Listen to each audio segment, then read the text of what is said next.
एक बार एक गांव में एक साधु रहता था। वह भगवान में बहुत मानता था। वह लगातार एक पेड़ के नीचे बैठकर तपस्या करता था। गांव के सभी लोग उसकी बहुत इज्जत करते थे। एक बार गांव में बहुत भीषण बाढ़ आ गई। हर तरफ पानी ही पानी दिखाई दे रहा था। सभी अपनी जान बचाने के लिए इधर उधर दौड़ रहे थे। कई लोग ऊंचे स्थानों की तरफ बढ़ने लगे। इसी बीच लोगों ने देखा कि साधु बाबा पेड़ के नीचे ही बैठे हैं। सभी ने उन्हें सलाह दी कि वो अपनी जगह छोड़ दें और भाग चले। लेकिन साधु महाराज ने कहा कि तुम लोग अपनी जान बचाओ, मुझे तो मेरा भगवान बचाएगा। धीरे धीरे पानी बढ़ता गया। साधु अपनी जगह पर ही रहा। पानी साधु के कमर तक पहुंच गया था। फिर इतने में ही उसके पास से एक नाव गुजरी। उस नाव में एक मल्लाह था। उसने कहा कि हे साधु महाराज, आप इस नाव पर आ जाएं, मैं किसी सुरक्षित स्थान पर आपको पहुंचा दूंगा। लेकिन साधु ने फिर वहीं उत्तर दिया कि मुझे मेरा भगवान बचाएगा, मुझे तुम्हारी आवश्यकता की जरूरत नहीं है। नाव वाला भी वहां से चला गया।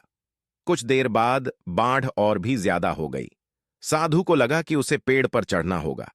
साधु ने सोचा कि उसे वहां बैठकर ईश्वर को याद करना होगा।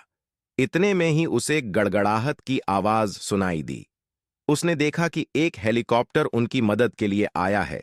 उस हेलीकॉप्टर में से बचाव दल ने एक रस्सी लटकाई और साधु को उसे पकड़ने का आग्रह किया। फिर साधु ने कहा कि मुझे तो भगवान बचाएगा, मैं इसे नहीं पकड़ूंगा। बचाव दल भी यह सुन चला गया। कुछ ही देर में बाढ़ की धारा में साधु बह गया और उसकी मृत्यु हो गई। जब मृत्यु के बाद साधु महाराज स्वर्ग पहुंचे तो उन्होंने भगवान से पूछा कि मैंने तुम्हारी आराधना इतने मन से की, लेकिन फिर भी मैं डूब कर मरा। तुम मुझे बचाने नहीं आए, आपने ऐसा क्यों किया?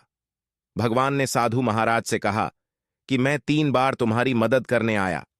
एक बार ग्रामीणों के रूप में, एक बार नाव वाले के रूप में और तीसरी बार बचाव दल के रूप में, लेकिन तुम मुझे पहचान नहीं पाए। सीख, इस कहानी से हमें यह सीख मिलती है कि ईश्वर हमें कई मौके देता है, लेकिन यह अवसर किसी की प्रतीक्षा नहीं करते।